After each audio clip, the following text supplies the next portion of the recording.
It is 6 o'clock on Monday, March 31st, and I call this meeting of the Clear Creek Independent School District to order. Let the record show that a quorum of board members is present and that this meeting has been duly called and that its notice has been posted in accordance with Texas Open Meetings Act, Texas Government Code, Chapter 551. We will move straight into closed session.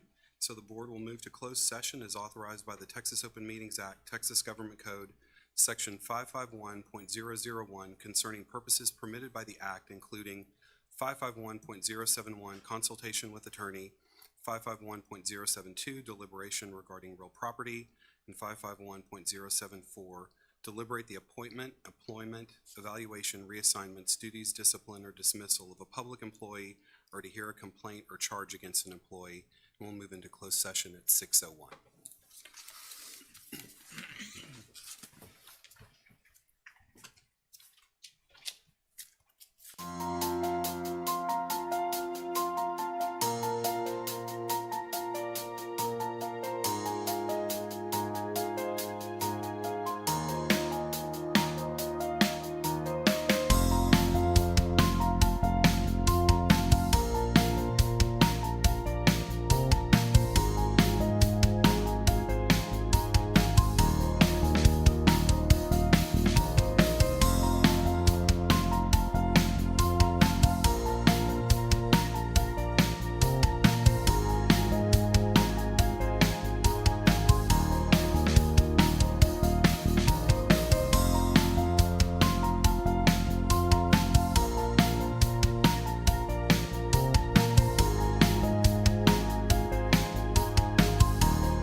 Time is 6:53, and I'll call us back into open session.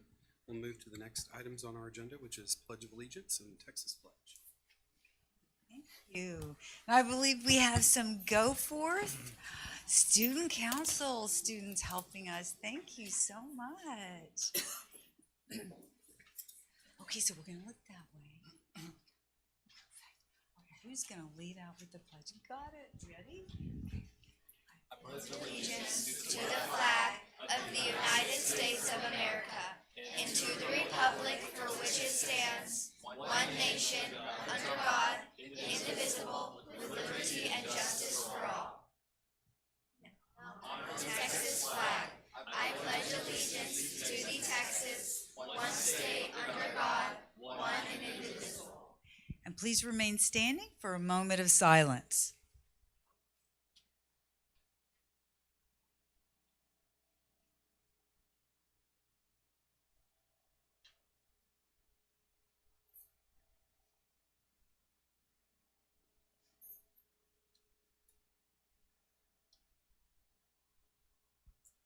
Thank you. You may be seated. Hey, can y'all help me get started? Okay.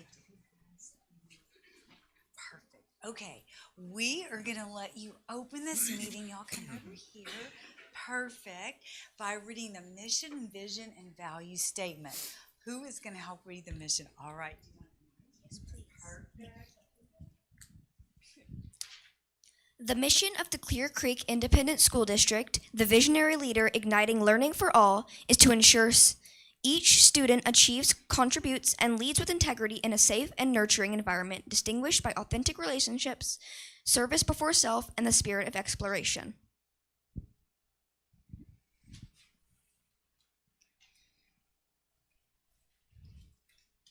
Vision, empowering every student with a world-class education that ignites passions and fuels endeavors. People, purpose, promise.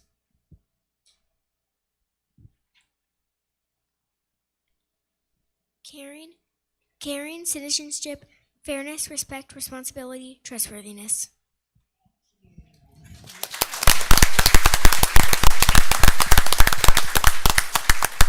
What a great way to open our meeting with our mission, vision, our value statement, and our core values. Thank you all so much. Well, and tell us in student council, can you think about what is a core value that you really have to use in student council? Would someone like to share that? One of the core values that we have to have is probably trustworthiness.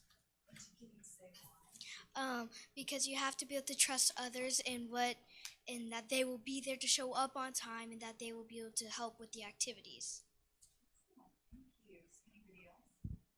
I would say responsibility is a big one because we have to be responsible to show up for other people and make sure we're on time.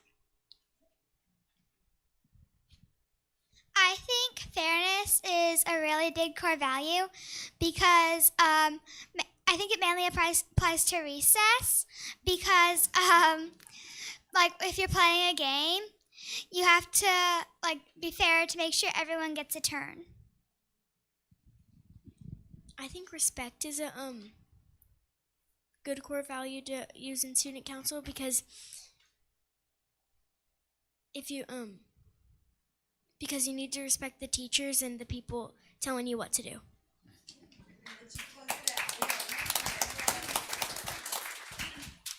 I think we need citizenship because we need to show respect, responsibility, fairness, and everything to our community so we can help build good relationships and make the world a better place in general, honestly.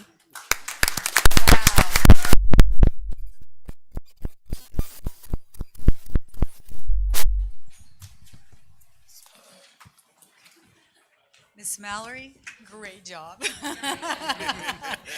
The proud principal and staff over there, thank y'all, thank y'all. All right, well, I am so excited to share a hero in the hallway. We have a very special hero in the hallway tonight. Westbrook Intermediate student Logan Manning created the kids' for Kids book drive to promote literacy as a part of his Eagle Scout project. The response he received from CCISD was beyond his wildest expectations, and I think we have a short video for that.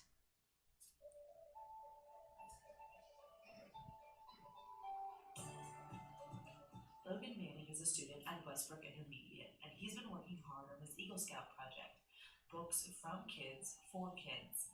He saw an opportunity to make a difference in the community. I want to do something that was like over the top. I want to do something that really hit the mark, and I could look back and say like that's something that I think was really successful and important. Logan's mission was to collect books for kids who don't have access to them. It was a big task, but Logan was ready for the challenge. We got much more than we expected. I was thinking like each school would have their 2,000. That was my optimistic guess.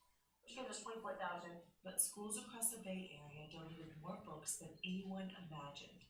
The final total, over 46,000 books. And then on the final day, we go to the mall. It was big. You also into the space we could find. And took them downtown to go to the kids. Logan's efforts were more than just about numbers. This all began with a childhood memory that left a lasting impression.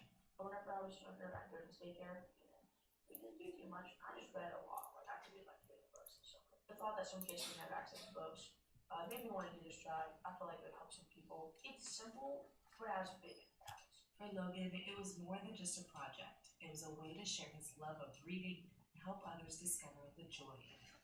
So this year, my total count is 46,340. But there was like 5 or 6 boxes that we didn't count all the way. So we tended to count 47,000. I had a goal of like 40,000-ish. Then as I kept going, I was like, okay, let's make this more realistic. 30,000 in my project proposal, 20,000 to make a reading book. If I get above 20,000, I'll know it's a success. And as you can see, it was a success. I feel like this project just helps me feel like I can do more. Your voice does matter. All right, Logan, come on up.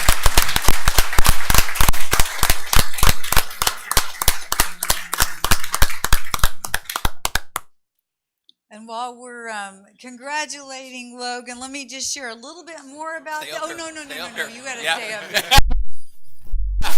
This is too good. This is so great. So Logan had 24 of our elementary schools participate, and his team of volunteers delivered them to Books Between Kids, a Houston nonprofit that serves at-risk children in Houston.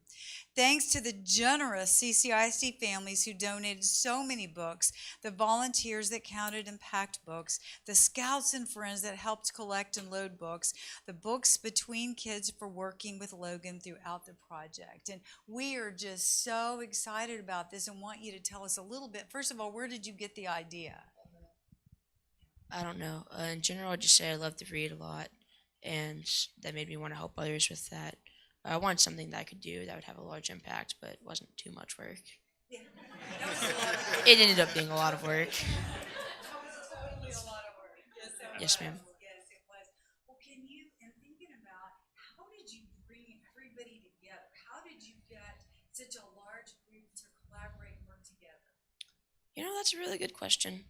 I'd say stuff just kind of fell into place. I talked to Miss Hughes, and she really helped me with the principals, and the principals were all really willing and nice and willing to help.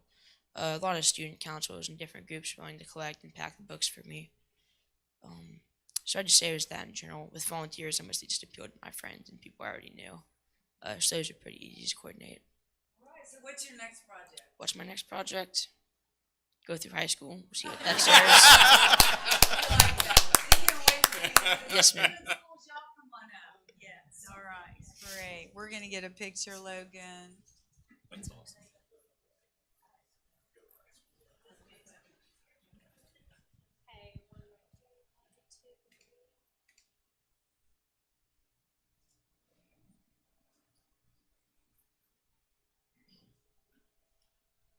Thank you. Also, I bet your mom and dad had a little bit to do with it. A lot. Thank you. Yes, thank you.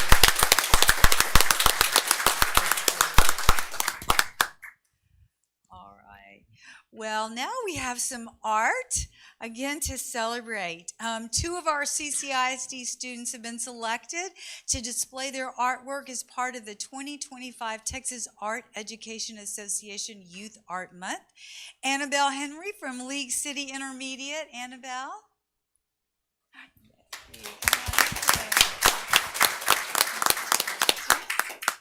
And joining Annabelle is Melanie Kerr from Clearbrook High School. Oh, Brooke. Got it. League City, yes, good. Thank you for clarifying. Congratulations. All right, and the two CCISD students have been chosen to display their artwork during the 2025 TAEA Youth Art Month exhibition, and their artwork was on display at the Bullock, Texas State History Museum in Austin. And congratulations for this honor. Congratulations. We'll get a picture. Principals, do you have anybody here? Teachers, art teachers. Yes. Miss Albert, good. Okay, we're going to scoot over that.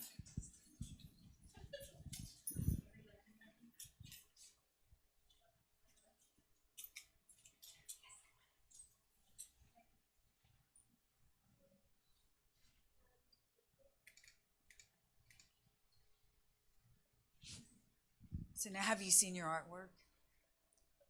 You have? I mean, you've been up there? Have you been to Austin? Yes, I have. Oh, good. Have you made it to Austin yet? Okay, it's an Austin trip, right? That's exciting. So what did you think when you saw your piece displayed there? I thought it was like an honor and like a surprise just to see it up there because I wasn't expecting it to get like that far. And you look forward to seeing it possibly? That's great. Well, congratulations. What an amazing honor, and we are so proud of y'all. Congratulations and all the support.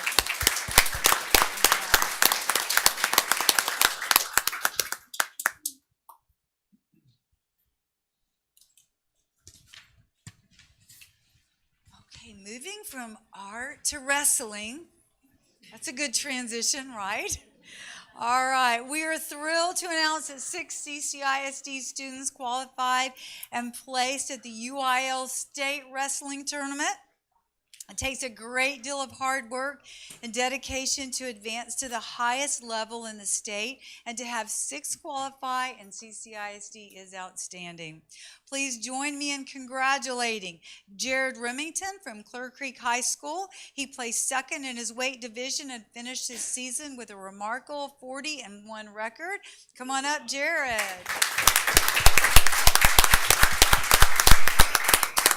All right. Keith Remington, yes, Jared's brother, finished 6th place at state, 3rd place at region, and 1st place in district. Keith, come on up.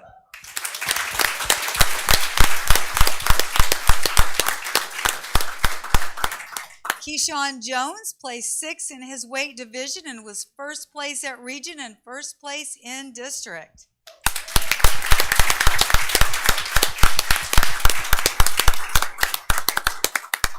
All right, and those are our Creek students from Clear Lake.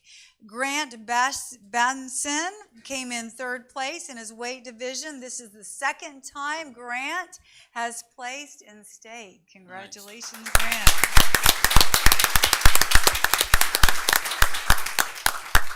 Fernando Morales placed 5th. He is a 2-time district champion and was a state qualifier his freshman year. Fernando, come on up.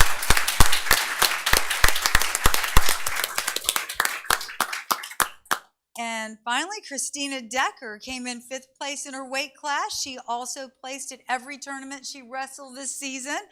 Coaches, principals, come on up. We'll take a picture with these amazing athletes.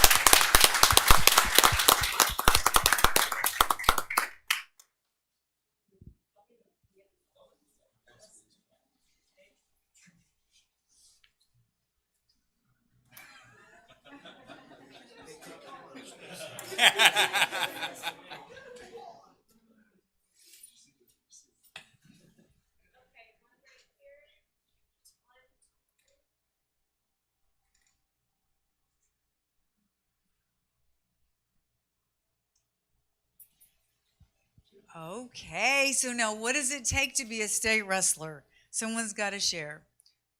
Oh, get the mic. I know this spokesperson. It just takes like a lot of hard work and just keep showing up every day. I mean, of course, it's not gonna be easy, but you just keep showing up and keep showing up. I mean, you're gonna eventually break through. Did y'all wrestle at home? No, never, never, never. You wrestled growing up, yeah. Yes, yes, ma'am. Yeah. Somebody else. What does it take? That's great. Like Jared said, just wrestling a lot and just having fun with the sport that you do, and just being in there and being grateful for the chance you get to compete and do something you love.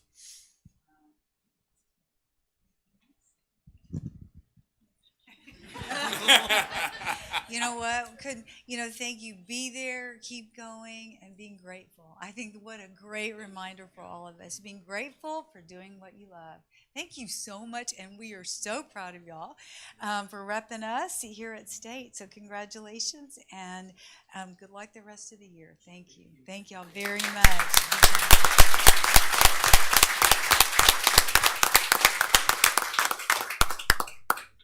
Okay.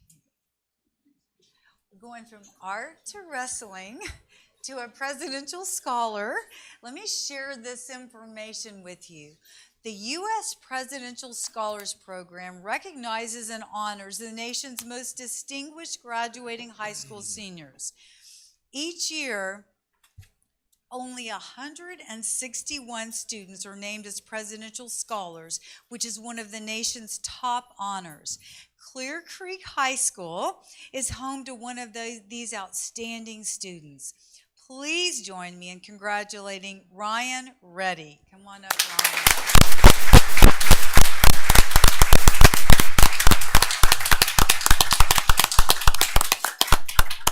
This is an incredible honor for Ryan and his family, and Ms. Orr will get the principal. Ms. Orr, back up here again.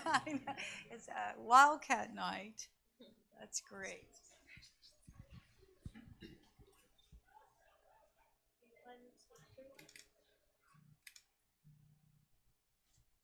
All right, so now you do have to tell us. This is a top honor of honors. So what did you do? What did it take to get to this level? Pretty sure it was based on the SAT. So when thinking about the SAT, what did you do to get ready for that? College Board has practice tests, and it only tests what you should know from high school. So if you can reinforce those concepts, you already have everything you need to succeed. You just have to put it out there. And did you practice a lot, or it's kind of not really? Don't say that. He practiced all the time. No. Everyone else is feeling a little unworthy. No, congratulations. We are so you got to tell us, where are you going to school? I'm going to do a double major in mechanical engineering and physics from the University of Texas at Austin. Yes, we look forward to seeing what you do there, Lynn. Thank you so much. Congratulations. Yes, that's great.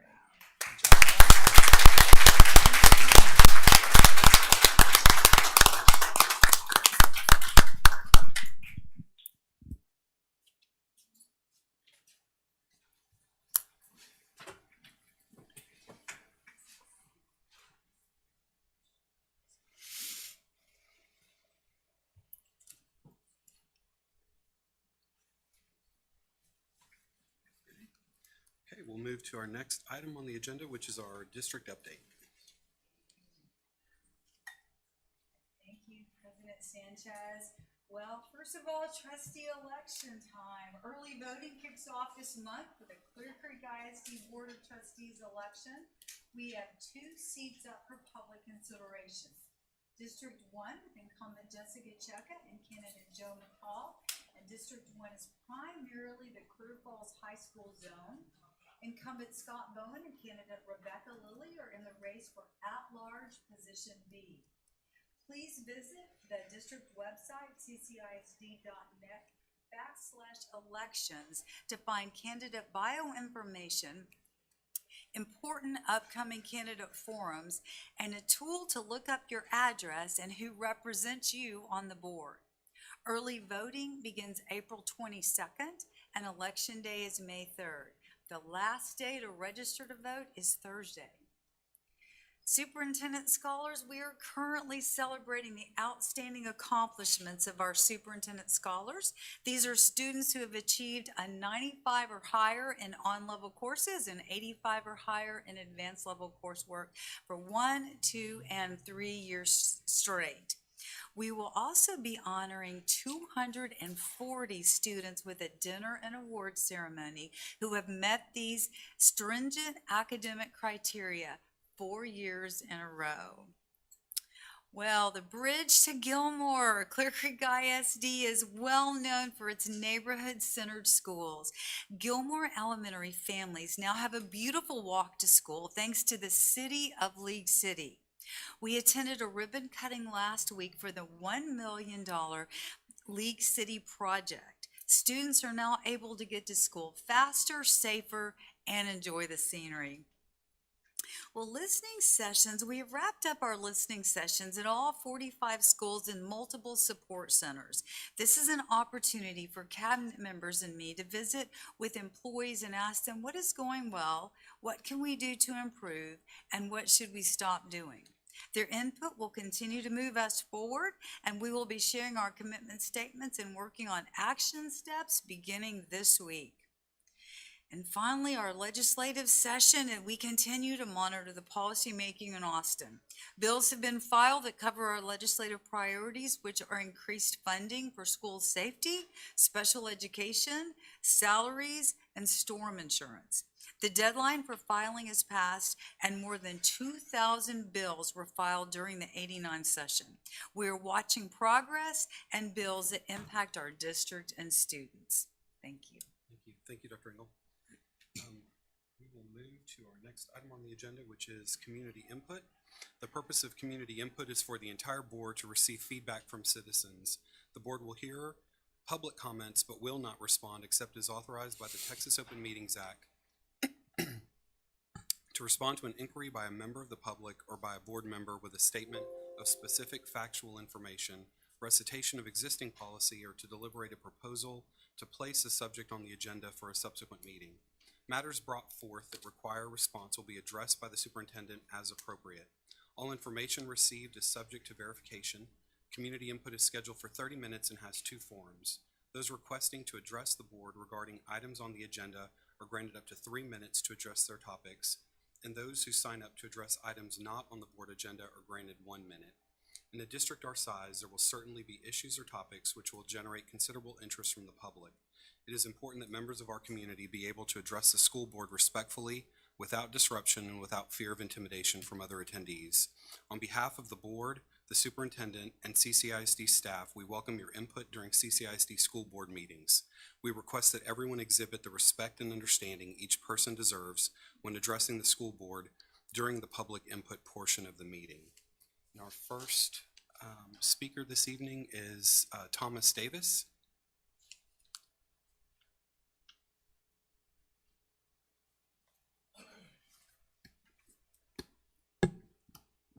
I support public education because of its system of elected governance. As such, I have the following questions for any candidates in Clear Creek Independent School District. If elected, will you work to maintain a healthy balance of government-based, church-based, and community-based education? If elected, will you seek training from the Leadership Institute equally as diligently as from the Texas Association of School Boards? If elected, will you faithfully represent the will of CCISD taxpayers to the Gulf Coast Area Association of School Boards? If elected, will you prevent the demise of government schooling by providing at least one basic education campus focused only on reading, writing, and arithmetic with a vision for more? If elected, will you follow Louisiana's lead and place the 10 Commandments in every classroom, teacher's lounge, and parent-friendly space? If elected, will you promote the Team of 8 mindset by either providing Team of 8 training or encouraging the use of wallet-sized thank you cards for all stakeholders in the district? If elected, will you advocate that we restore the 3-minute limit for non-agenda community inputs?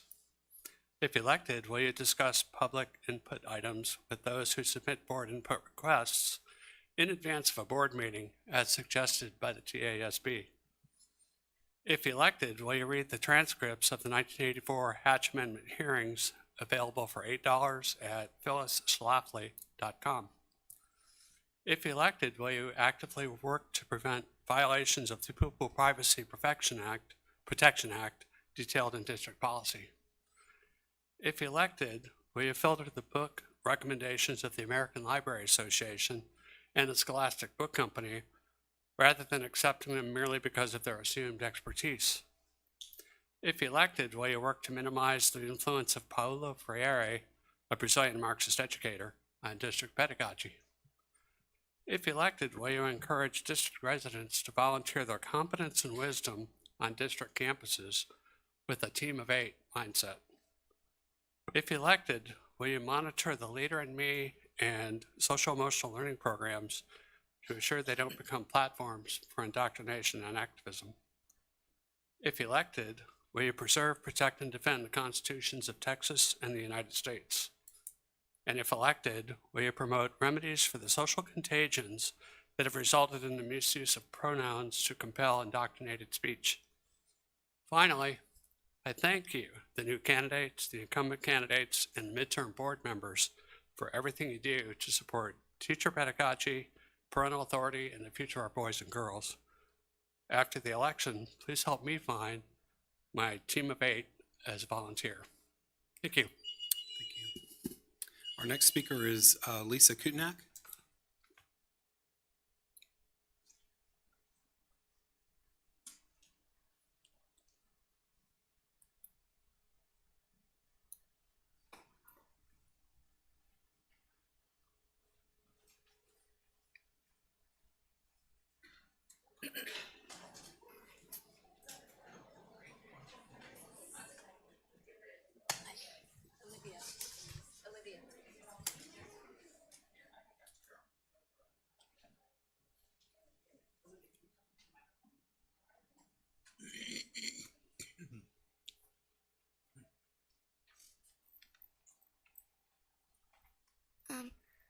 We represent Girl Scout Troops 139, 153, and 140001. Together, we have 27 girls in our troops. We have multi-level troops ranging from kindergarten to 8th grade representing the following schools: Ed White Elementary, Hyde Elementary, Mossman Elementary, Boer Slag Elementary, Seabrook Intermediate, League City Intermediate, Victory Lakes Intermediate, and Bayside Intermediate. This year, during cookie season, we took in donations for Cookies for Heroes, and we're selected to choose a hero to donate to. We chose our CCISD school liaison officers from the Galveston County Sheriff's Office. Each day, they work hard to keep us safe at our schools. Thank you for all you do, and we hope you enjoy the cookies.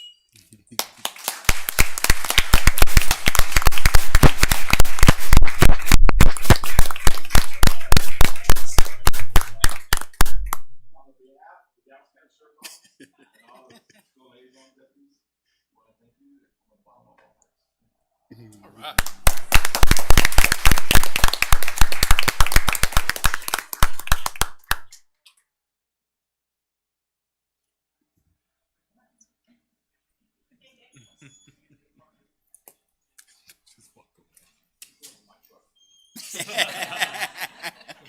You better distribute Felipe, Felipe. one of those little girls had a little patch that said Cookie Diva. We'll get those for y'all. Yeah. Our next speakers, Wynn Weber and Laura DuPont.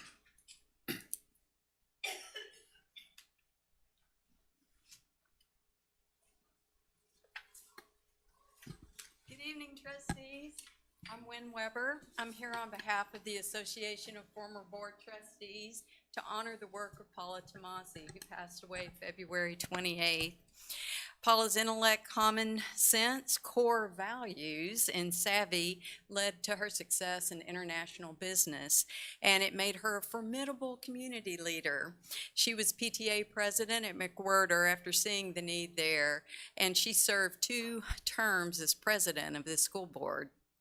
She was my predecessor for District 2 on the board, and she worked for several nonprofits as a volunteer. Paula's warmth, caring, and insight into the hearts and minds of others resulted in trusted relationships, increased collaboration, and better decisions made by all.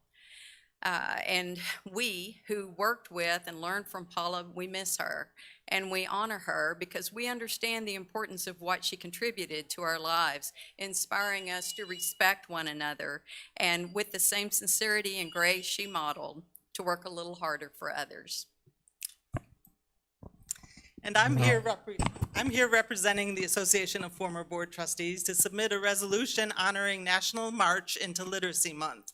This was started in 1994 to promote the importance of reading and writing, to celebrate the joy of reading, and to encourage people of all ages to engage in literacy activities. So reading an excerpt, whereas National March into Literacy Month's purpose is to make literacy accessible and enjoyable for everyone, to foster a culture that values literacy, to encourage lifelong reading habits, and a community that is more informed, empowered, and able to think critically. And whereas CCISD's teachers and other staff impart these values daily, act as positive role models for students, and celebrate the joys and importance of reading and writing, be it resolved that the former board trustees honor CCISD's teachers and staff and commend them for the commitment to our students' lifelong success in reading, writing, and effective communications. And I'll add that we want to applaud Logan Manning, the hero in the hallway, for such an outstanding representation of CCISD into March into Literacy Month. Thank you. Thank you.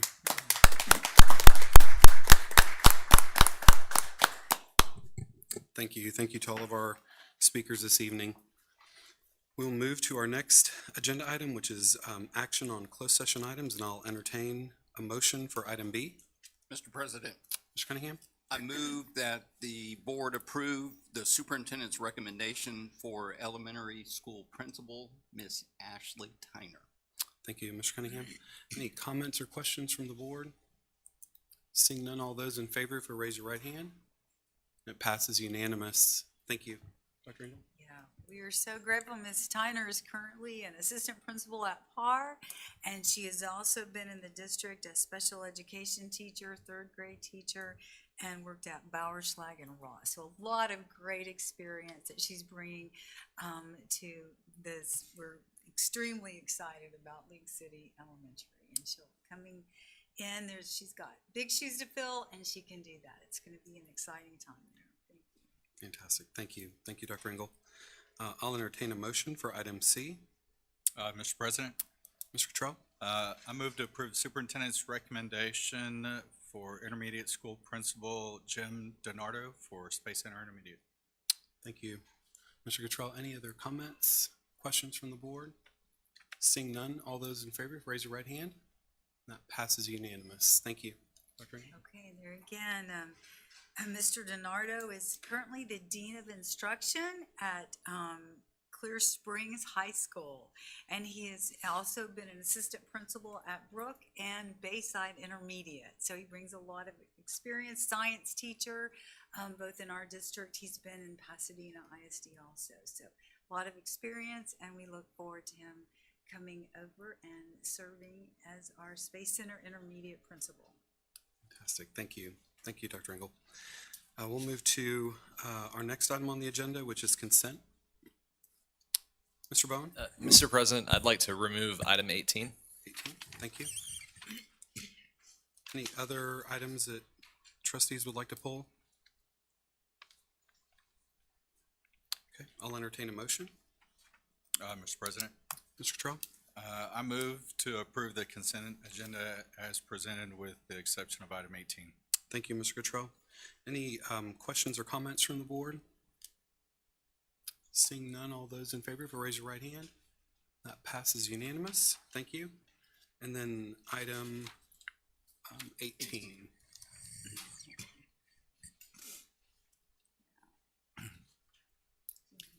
Yeah, you don't have to go all the way to the mic. I just wanted to highlight this one. Okay, because, perfect. Yeah, yeah. Go again.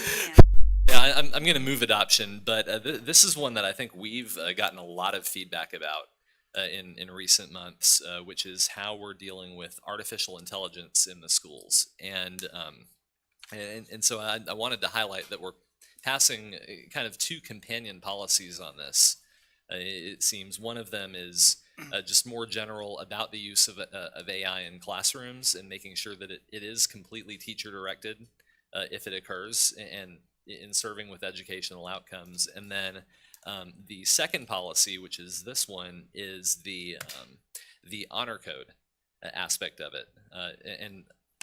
This has just become a big problem in secondary education and higher education, is the use of AI on assignments.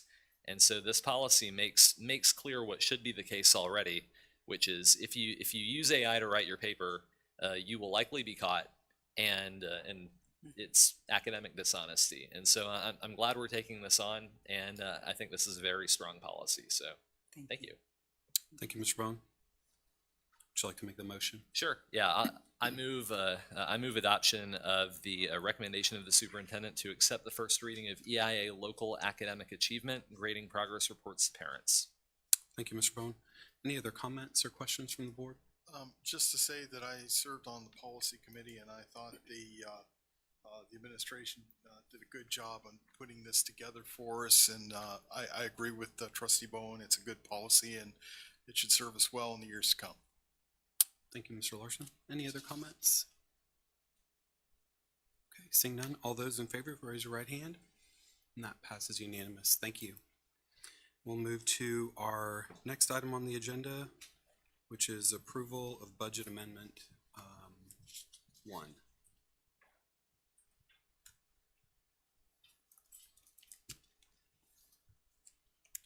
Good evening. Tonight we are requesting approval of budget amendment number 1 for the year. Normally we see these on consent agenda and they're not material, but this one was large enough that I wanted to make sure that the board was aware of it, and so we brought it as an action item. So I wanted to explain the first part. Part of our special ed program is funded outside of the general fund via federal IDEA B funds. And these funds cover many things from payroll costs for staff members to contracted services, and also costs related to non-public day school tuition for some students that need those services. So in looking at our current year's budget and expenditure projections, we determined that the cost of the contracted services for speech therapy services, as well as our non-public day school tuition costs, we're going to exceed our budget in IDEA B. So we are estimating the need for about $1.7 million to get us through this current fiscal year to cover those increased costs.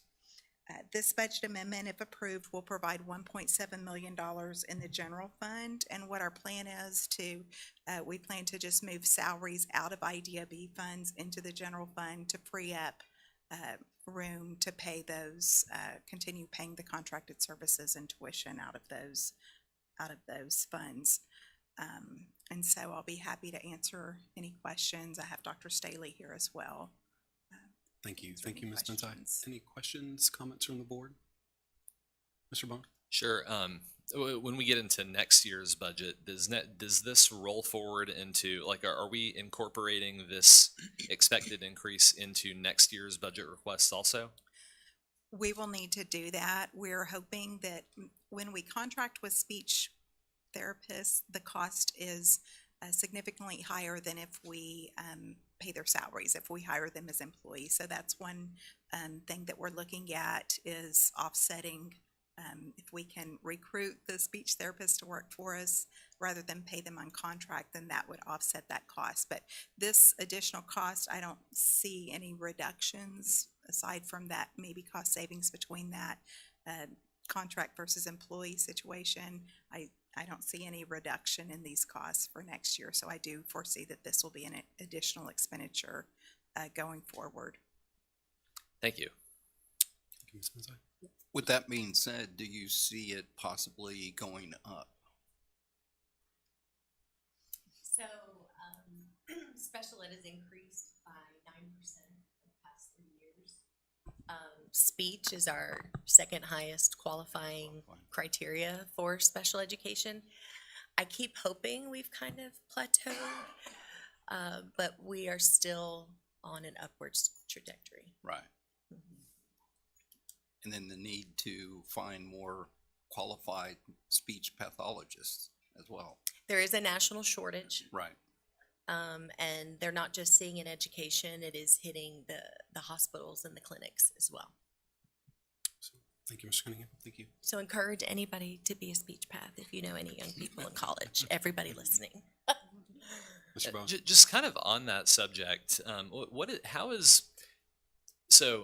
these kindergartners and first graders like new students to the district who are needing these services, or because for something like speech pathology, I would think you wouldn't not need one in second grade and then need one in third grade, for instance. Like something wouldn't have happened between those 2 years to necessitate it. So is it that we're doing a better job of diagnosing that in some kids who may not have gotten the service before, even though they needed them all along?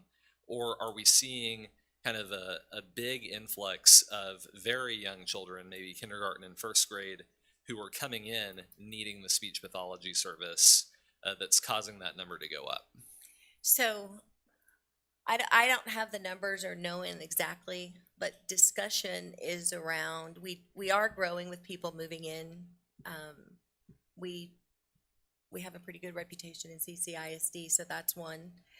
It is at the lower grades, more frequently at the elementary. And then we do think the COVID shutdowns and just that early interventions, or lots of, a lot of the kids just talking, that helps them develop that speech. And so being combined for those 2 or 3 years at a very young age could have also had an effect. We don't know, there's no studies, but it is a dramatic increase. Do you think that masks might have had an impact on that? Yes, we have also had discussions that, yes, because you can't see their. Right, because for those couple of years, like kids learning to talk, they were relying on seeing other people speak. Like that's how you learn. And so now we're kind of seeing that cohort come into the schools. So yes, we're going to have a bubble. Yeah, that's really unfortunate. Yeah. Thank you, Mr. Bowen. Any other comments? I would like to say thank you to Ms. Benzai and to Dr. Staley. The information that was provided in our packet does highlight some other things that I think are really important to take note. And so when we consider inflationary costs related to special education services, and then as those relate to specific shortages around speech pathologists, I believe our efforts as a district to do an even better job of the initial evaluations and the overall assessment of what the students need just becomes better and better every year. I think we learn more about how to test and identify that in our students, and ultimately the students and their families are the beneficiaries of that, because at the earliest age we're able to provide the services most appropriate for them. I think the differences in behavior that also play a role is something that we've noted in the information that was provided. And then at the end of the day, I think these are all the things that we think about from a trustee perspective, a district perspective, as we take into consideration just how critical it is that we see a change in funding levels that comes out of this legislative session. We speak almost every meeting about just how critical it is that public education be funded at the levels that it need to be. And regardless of many variables, at the end of the day, our responsibility is making sure that students receive the absolute best services that are appropriate for their learning. And so we take that seriously across the district, and it's these kinds of changes that require us to provide these services that don't always stay in sync with what the funding looks like. And so I just want for the public to know that's really critical for us. I thank you all, Ms. Benzai, for always following how we're spending our resources and knowing just how critical it is that we not shortchange what we know is really critical to our students and to our families. And so thank you for doing that.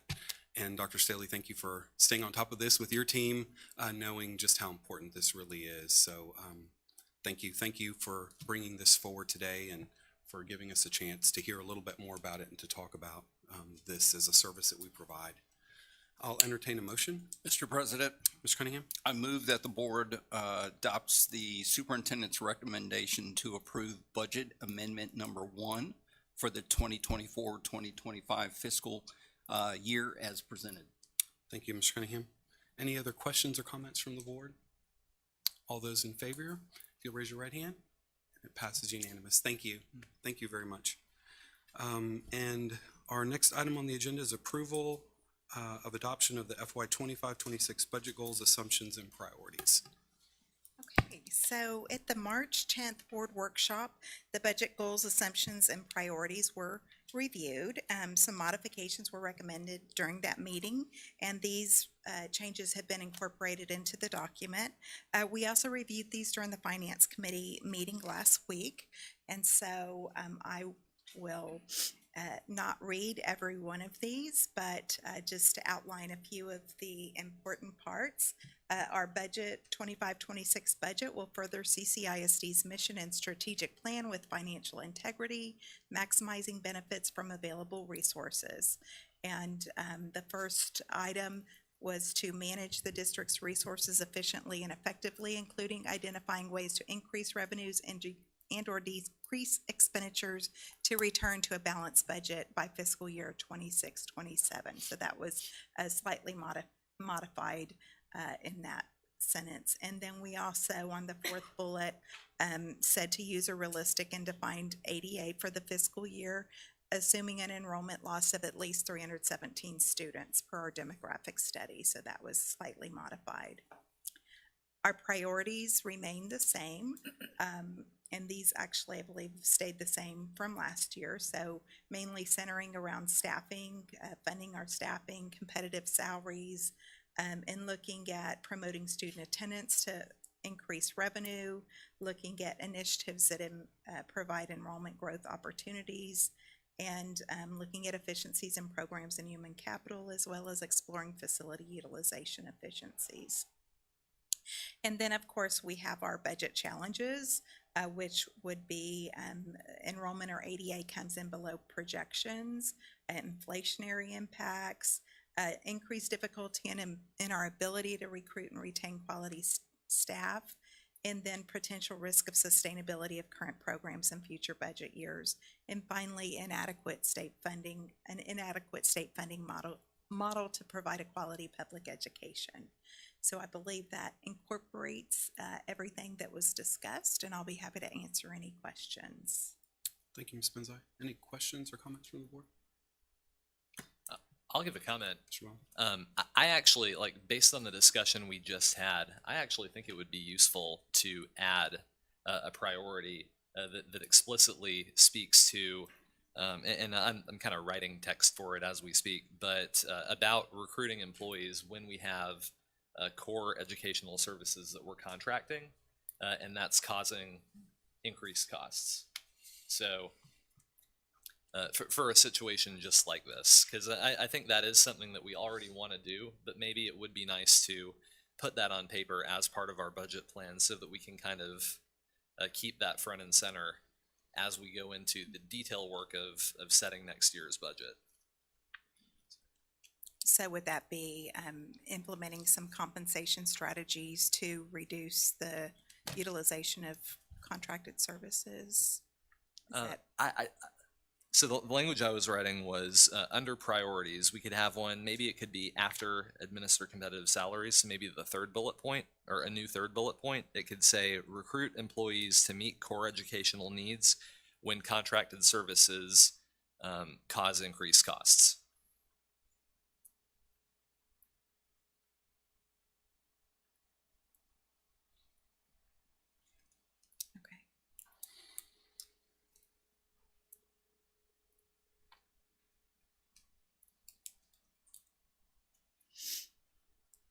Do I need to make an amendment for that, or is that something, I guess since we don't have the motion yet, then. Alice, can you repeat the language that you said when you? The language I said, what I was, I'll try to, it was to implement compensation modifications. I'm sorry. For positions in which we're utilizing contracted services to support instruction. And then Mr. Bowen had recruit employees to meet core instructional needs when contracted services Cause increased costs. cause increased cost. And I guess the question to ask is, based on our earlier discussion, the positions or the specialty areas that we look to contract with, if I heard correctly, are challenging to recruit to begin with, and so that puts us in a position where we're Required to utilizing contract services so that we can secure that. So I think what we might find is that while our desire and our intent is to provide those services internally, that it can become cost prohibitive trying to compete for those specialty areas. And that's kind of our practice. I guess Dr. Branch could maybe speak on that, although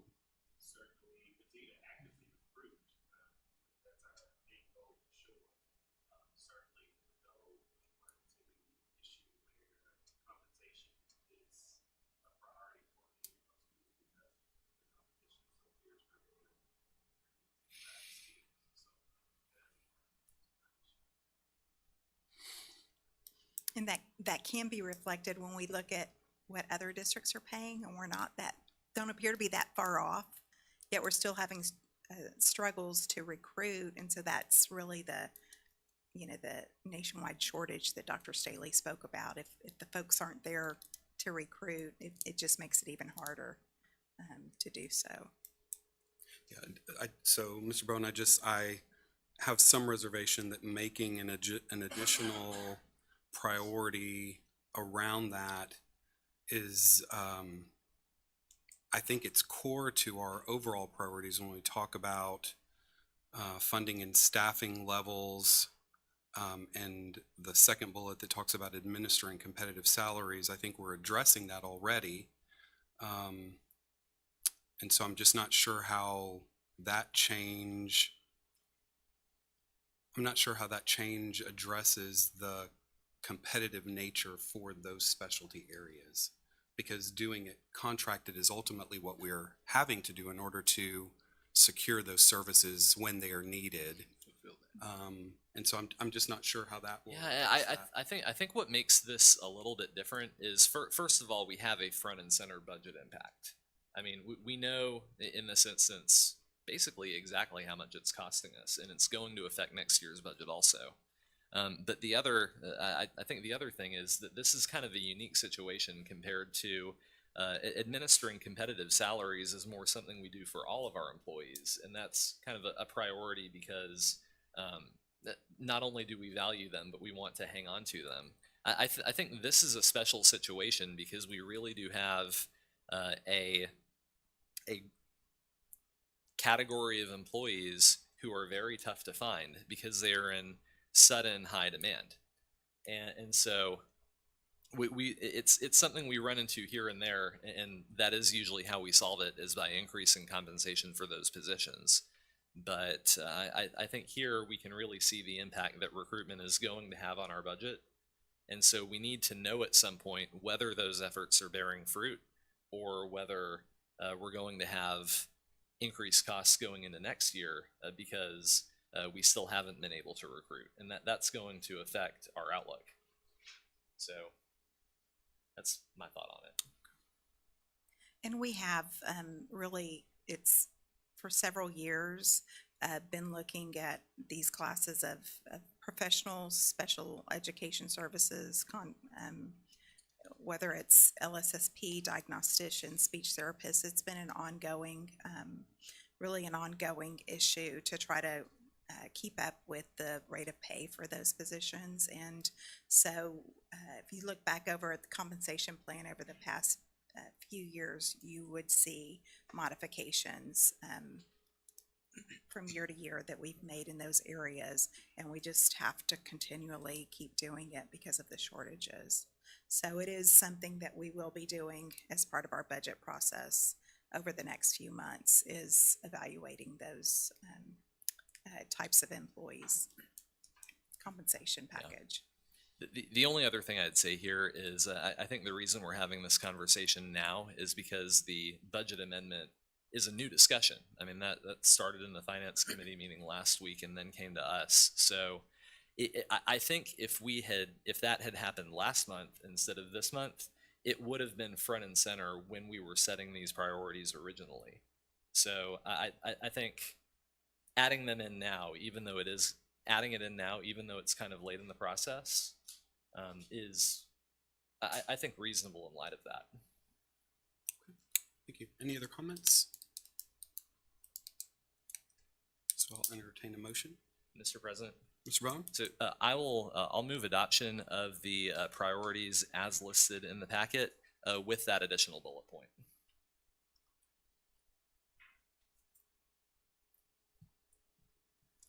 Thank you, Mr. Bowen. Any other comments or questions from the board?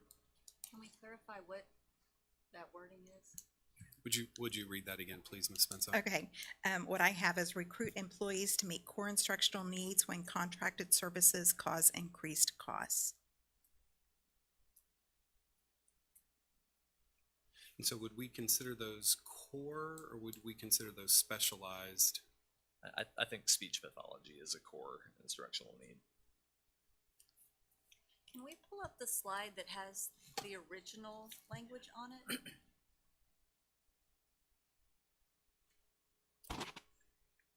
I just want to see that, like, is it really not already addressed?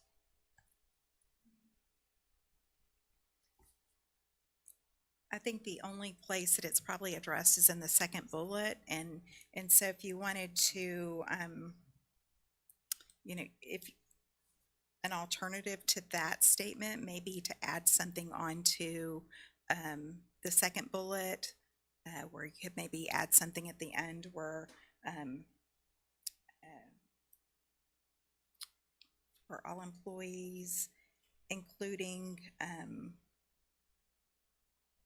modifications or compensation modifications when contracted services are required due to employee shortages in that field, or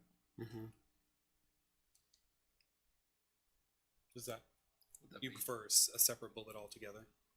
I would prefer a separate one because I think it's more about recruitment than, I mean, compensation may have to change in order to assist recruitment for sure, but it's more about getting the people in those positions because right now we don't have them.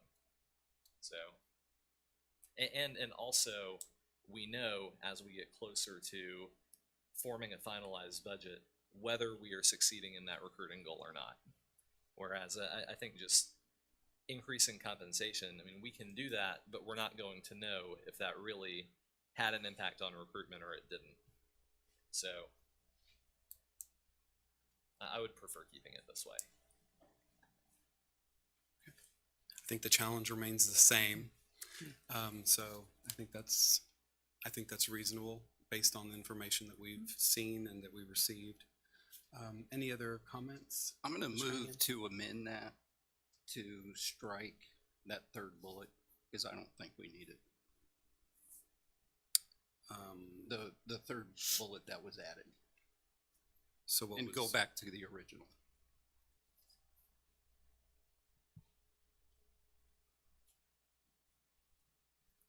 Okay. Thank you, Mr. Cunningham. Any questions about that? Questions? Can I ask why? Because as Dr. Brandt said, when we go out for contracted services, it's because we can't find the adequate personnel. It's one of our standard practices that we do. It's not going to change. We're still going to actively recruit, but I mean, to me, there's no reason why we need to state that, because it's like saying we're going to turn on the lights at the beginning of the school year or at the beginning of the school day. I mean, we know that we're going to do that. I mean, if that's the case, why have budget priorities at all? I mean, all of these things are things that any school district is going to try and do. I mean, manage the district's resources efficiently and effectively. Of course, we're going to do that. Administer competitive salaries. Of course, we're going to do that. All of these are things that we write down on paper so that we can hold ourselves accountable to them and measure how well we're doing. This is an issue that became more important because we just had to vote on a $1.7 million budget amendment.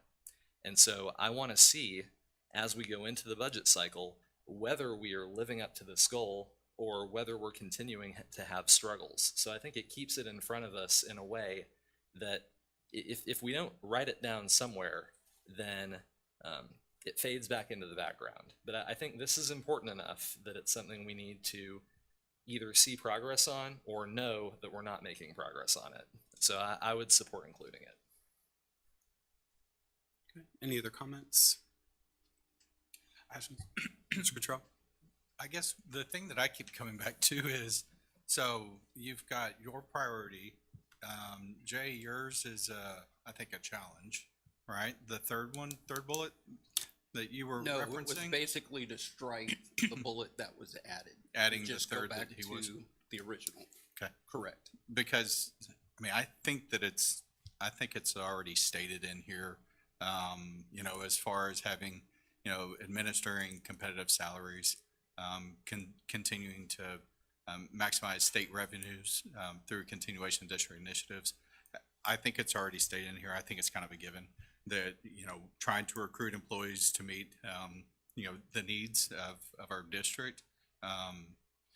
It all still falls back on inadequate state funding, but that's, of course, a challenge, not a priority. So I would say, you know, I think it's already stated on what you're trying to accomplish.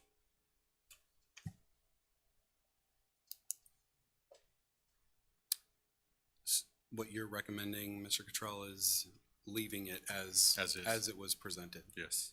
Okay, thank you. Mr. Larson, any comments or questions? No. Ms. Cheka, anything?